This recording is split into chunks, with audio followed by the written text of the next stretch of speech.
Yes, Your Honor, thank you. Lieutenant Roberson, you're an officer at the CSU Police Department, aren't you? Yes. And you were on duty the night of July 1st? Yes.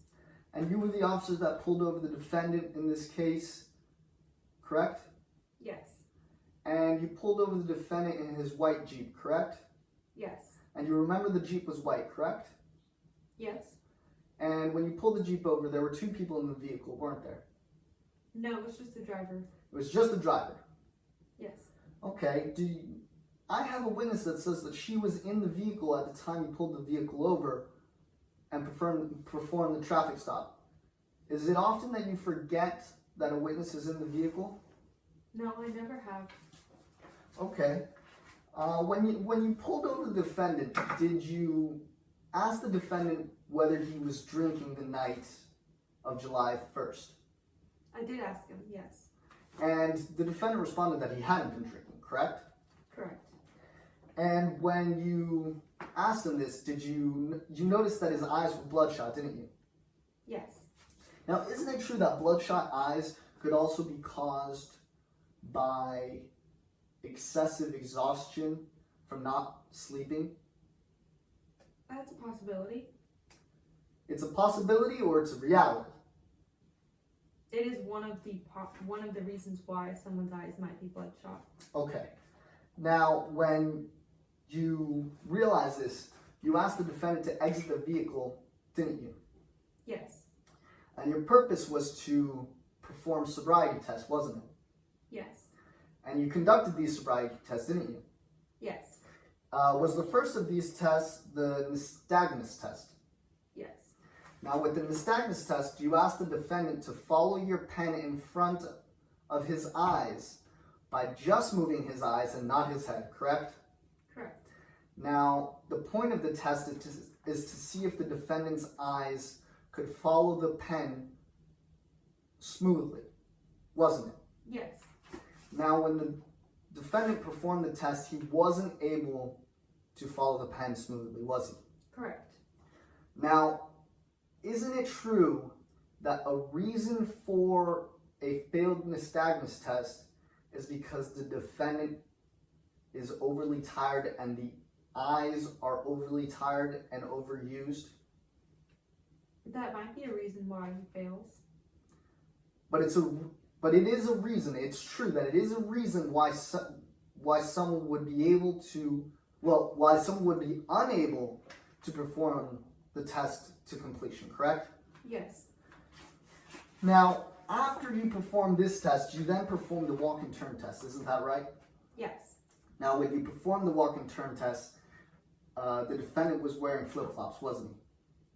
I don't remember. You don't remember whether the defendant was wearing flip-flops? No, I don't remember his clothing. Okay. Now, when you ask the defendant to perform this test, you ask the defendant to walk 9 steps, turn 180 degrees on one foot, and then walk 9 steps back, heel to toe, correct? It's 10 steps, actually. Okay.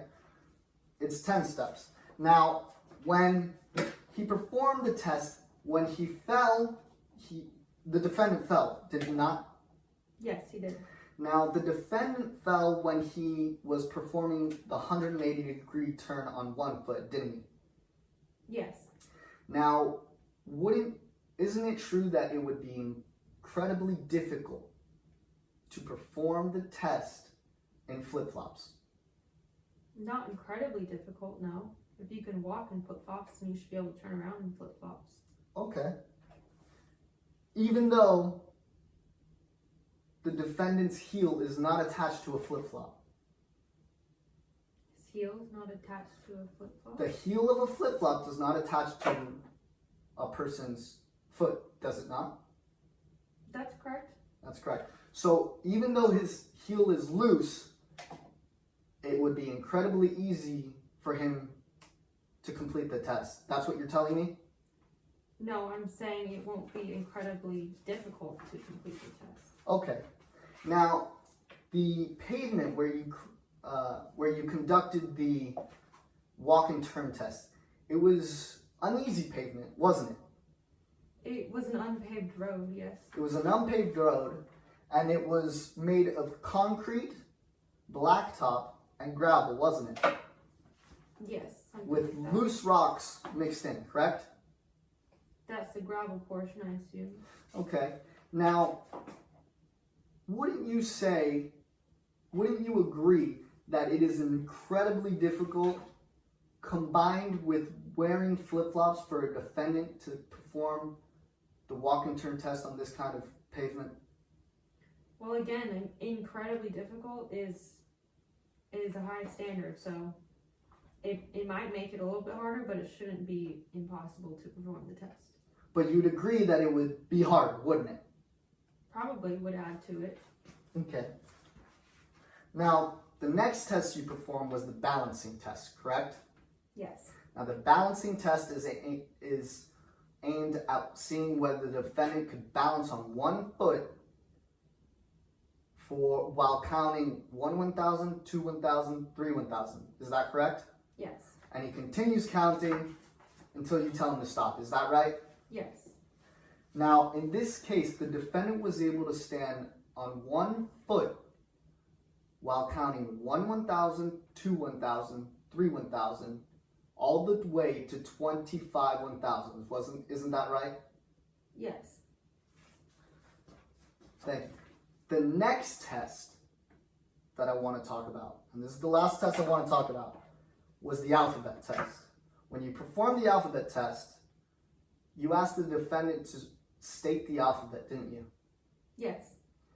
Now, wouldn't you say, or wouldn't you agree, rather, that someone who's told to state the alphabet would refer to their childhood and just sing the alphabet?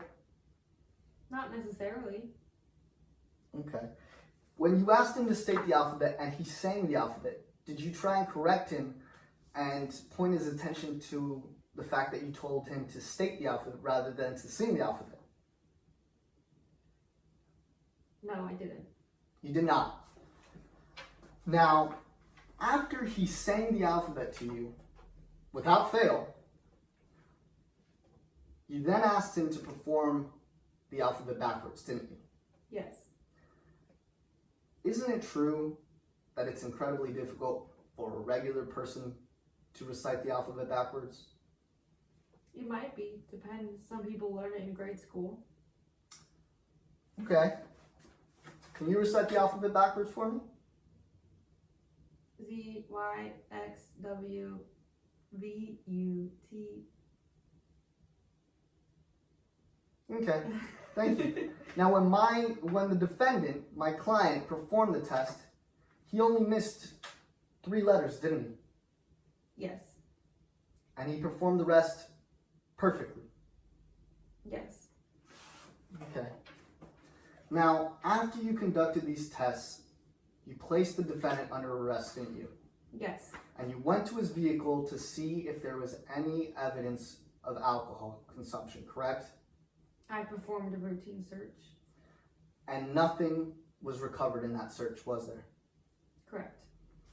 So, after you had placed the defendant under arrest, you searched his vehicle and you found no alcohol, right? Correct.